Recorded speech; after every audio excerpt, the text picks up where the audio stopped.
రాజేశ్వరి కడుపు పండకపోతే ఊరందరికీ నీ సంగతి తెలిసిపోతుంది కదా. అందుకేగా సోదరా రోజు దాన్ని చిత్రహింసలు పెడుతున్నాను. నేను పెట్టే హింసలకి ఎవరైనా ఆత్మహత్య చేసుకోవాల్సిందే. రాజేశ్వరి ఆత్మహత్య చేసుకున్నా ఆ మచ్చపడేది నీ మీదే కదా కుమార్. చక్కగా క్షుద్ర పూజలతో నీ భార్యను చంపేస్తే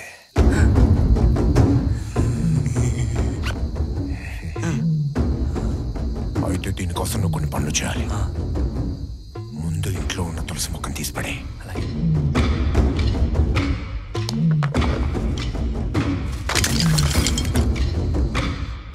ముందు వాకిట ముందు గొయ్యిది నేనిచ్చే మూటని అందులో పాతిపెట్టు. అక్కడ రాజేశ్వరి అడుగేసేలా చూడు.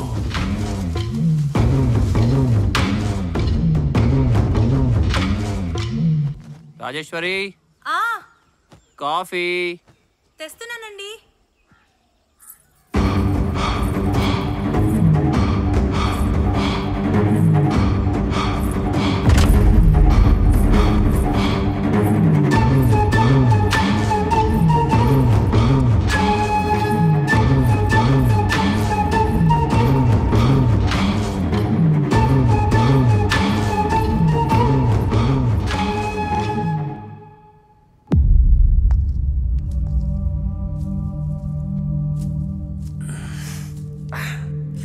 ఇంత కంపు కొడుతుంది ఏంటి సోదరా ఇది? సింహం మూత్రం. అది సరే, రాజేశ్వరి గోళ్ళు తల వెంట్రుకలు అంటుబట్ట తెచ్చావా? ఇవిగో.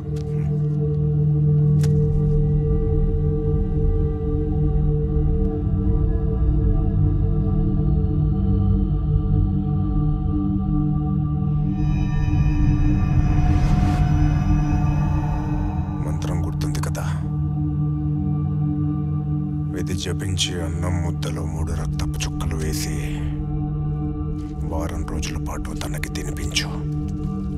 నువ్వు పొరపాటున కూడా తినకు.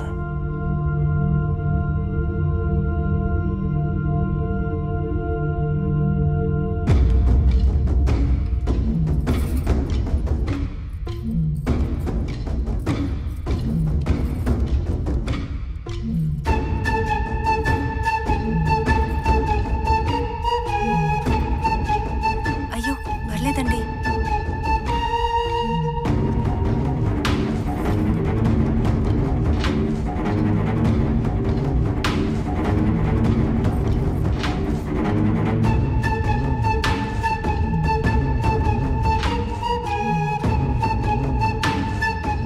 రాజేశ్వరిపై చేస్తున్న క్షుద్ర పూజలో ఈరోజే చివరి అంకం.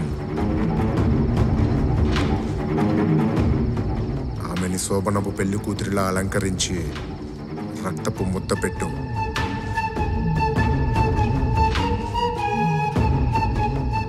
ఆమెకిదే ఆఖరి రోజు.